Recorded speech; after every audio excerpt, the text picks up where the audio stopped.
family get along by being a piano technician. I was a music teacher.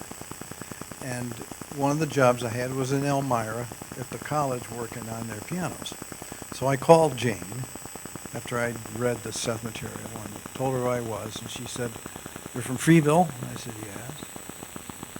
"Do you go to that ESP place there?" I said, "No, I've never been through the gate, but I go by all the time." She says, "Well, I tell you what, you buy a copy of Seth Speaks, and when you're finished with that, call me up and we'll see if you can come to class." So I went right down to the bookstore in Elmira and bought it. And I read more than I tuned pianos that weekend. But in a couple of weeks, we both had read it. We called her and we went to classes, and that was that. He's leaving one thing out, though. He was very practicing Catholic all his life. That's the foundation for it. Oh, good. And when he actually read the book, and I thought, well, it's either or. We're going to have a divorce, or he'll do something. And so help me. He did stand there. He said, "That's it. The church is over." He did. One morning we woke up on Sunday, and I said, "Do you want to go to Mass?" She said, "No." "You?" "No." That was it. I may add one thing, though. I grew up with most of the ideas that Seth talks about were a commonality in my house. So it was not startling for me, but I knew it was going to change, and I really knew if you would read the book. But you didn't. I have a question for both of you. I don't know how many people have been to, most folks have been to the other last year, the year before that. So you pretty much know what happened the first time that we saw Seth.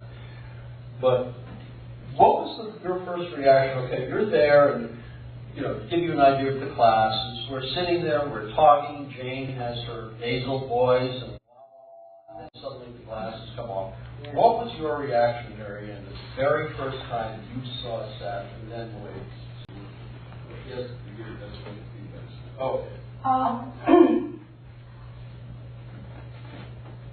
I can say this in this room. Seth and I go back. We're longtime friends. He said that to me. I say that. I just thought, well, wow, yeah, I know. So it wasn't starting for me at all. But when he comes out with those glasses and says, "Now!" I don't care who you are, you pay attention. I was very suspicious. You can say that. We sat on the couch the first night we were there, and Jane was always on the other side of the coffee table. And she came in and we talked for a while, and I looked, checked the room, see if there were any cameras, there were any wires, any speakers. And I looked all over, and there weren't any. And then what Seth had to say was genuine. That was one thing. It was clear right away. And during that first class we were there, Jane sang a Samari song. And I'm going to play one for you tonight. That I wrote down notation. And then I decided, well, this better be tape recorded. That's why I went out and bought the tape recorder and started. And Lawrence and Richard didn't know that it was a stereo recorder, and I got there like half an hour, 45 minutes before anybody else did, and I hid the microphones, one on the left side of the room and one on the right side of the room.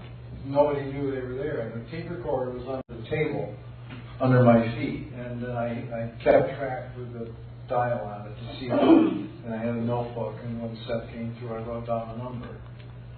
And then I went home and took out there was a lot of personal stuff that wasn't anybody else's business. The guys in the band had a lot to say. Yeah, when we called him, I said that Rick Seth was the quintessential Seth baiter. And what they did is they kept bringing up things to agitate, to get Seth to come through. That's why they were there. They had fun, let me tell you. So anyway, I edited a lot of stuff out and made a whole set of reel-to-reel tapes. You want to know what happened to them?